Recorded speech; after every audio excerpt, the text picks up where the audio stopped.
Oui. Donc... tout ça, c'est pas anodin. Hein? C'est pas anodin, c'est pas par hasard.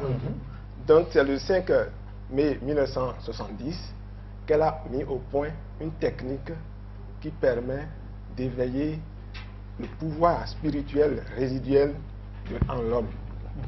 Et ce pouvoir permet à l'homme de grandir spirituellement. Elle est mariée, mère de 2 filles et grand-mère de 4 petits enfants. N'est-ce pas? Elle est pédiatre de formation et elle vit actuellement à Kabila, en Inde. Elle est vivante. Elle est encore vivante. Elle est encore vivante. Oui. Et elle a été nominée plusieurs fois pour ses actions en faveur de la paix. De la paix. Et quand est-ce qu'elle sera au Bénin? Bon, Monsieur Doreko, ce n'est pas exclu. Bon, d'accord, nous aurons le temps d'y revenir. Éveiller la conscience, éveiller les énergies, et la Kundalini, réalisation du soi, qu'est-ce que c'est? Expliquez-nous. Être yogi, qu'est-ce que c'est et comment ça se passe chez vous? Expliquez-nous. Je laisse la parole à monsieur Okari. Bon, pour être yogi, il faut d'abord recevoir sa réalisation du soi. Sans la réalisation du soi, vous ne pouvez pas mettre en application les enseignements de Sanya Yoga. C'est la condition. Donc, pour avoir sa réalisation du soi, il y a 2 conditions. D'abord, le désir sincère d'avoir la réalisation du soi. Et la seconde condition, c'est pouvoir pardonner à tous ceux qui vous ont offensé depuis votre incarnation jusqu'au moment H de votre incarnation. Vous avez le désir de vous réaliser. Et lorsque vous remplissez ces 2 conditions, on vous donne la réalisation du soi. Celui qui donne peut transmettre. Parce que notre Shimatayi Nimala Devi, elle a pu mettre au point cette technique qui permet d'éveiller le pouvoir spirituel en nous. Et lorsque c'est éveillé en nous, nous devenons une lampe allumée. Nous pouvons allumer d'autres lampes. Donc, nous pouvons donner la réalisation du soi.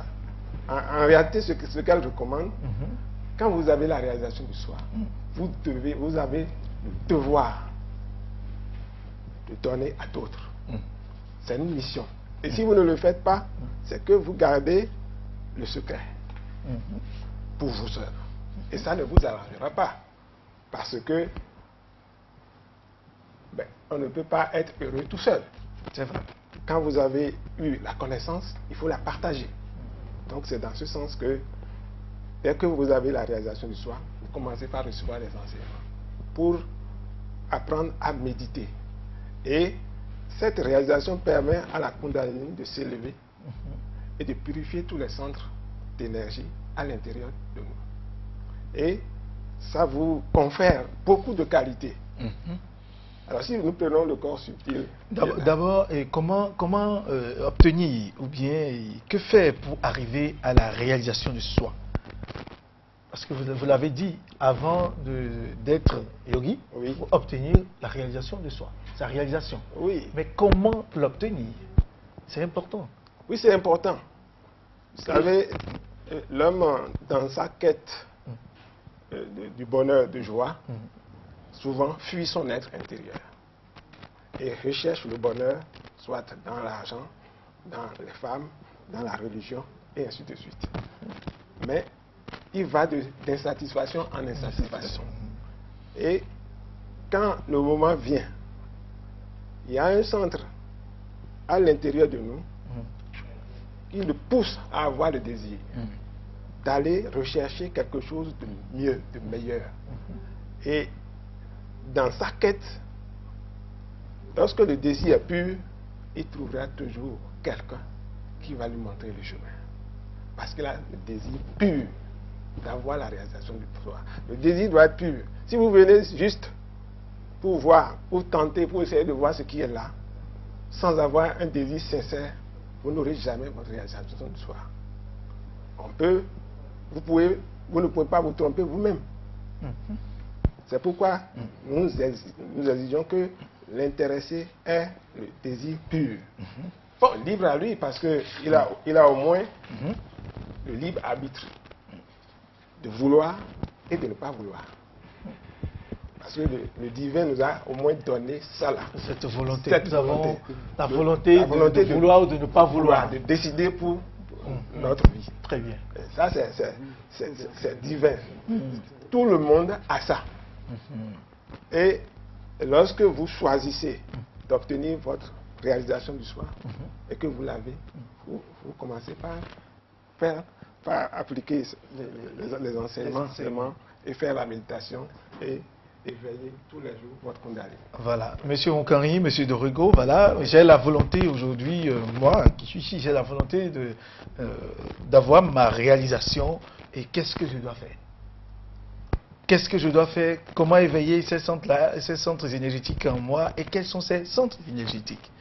Parce que les téléspectateurs aussi, ça concerne tout le monde. Ils doivent se poser des questions par rapport à leur corps physique. Ça part de là, d'ailleurs. Comment cela se fait?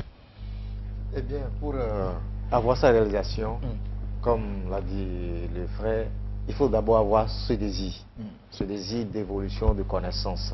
Et lorsque vous avez ce désir, la deuxième condition, c'est d'accepter tout pardonner.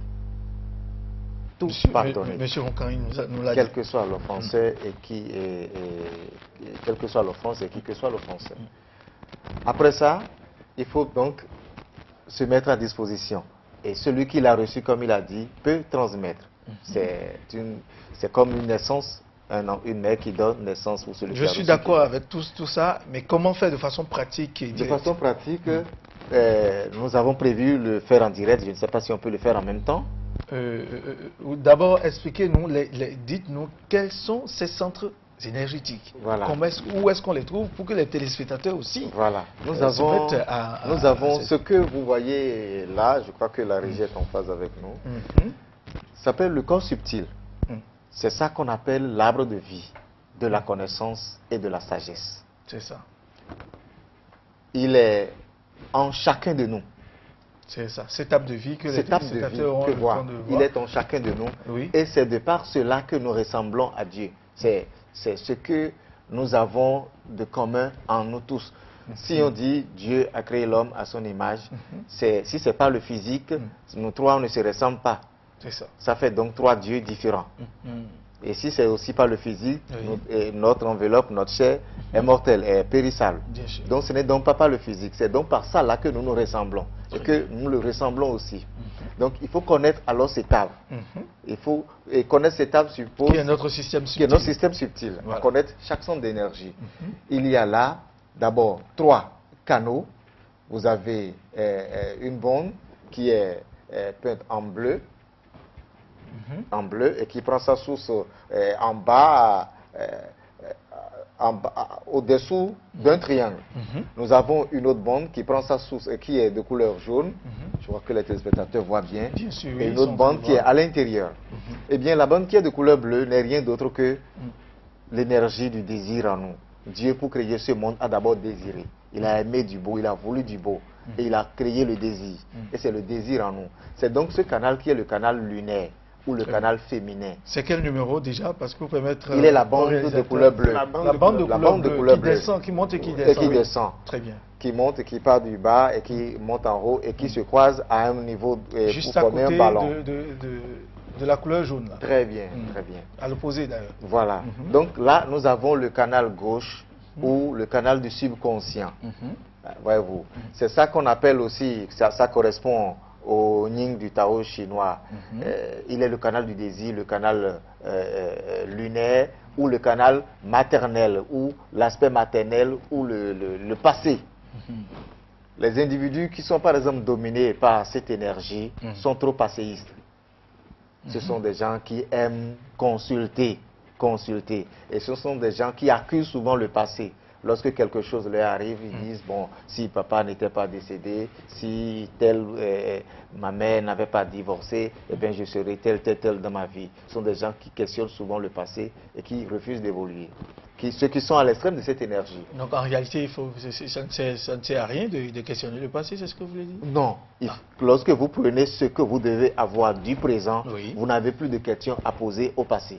Ça veut dire que lorsque le présent est bien vécu, le passé alors n'a plus d'importance. On a besoin du Il passé est mort. pour construire le présent, Non. le futur. Il faut, quand vous prenez ce que vous devez prendre du présent, Quand en même vous temps, prenez ce que vous devez prendre, prendre du présent, Oui. vous n'aurez plus besoin d'un passé. Parce que le présent est bien géré. Et on a pris du présent ce qu'il faut. Très bien. On n'aura plus besoin du passé. Et du futur aussi, le futur n'est pas encore réalité. Et c'est là le canal en couleur jaune. En couleur jaune, oui. Il est le canal du futur. Il est le canal solaire. Il est l'axe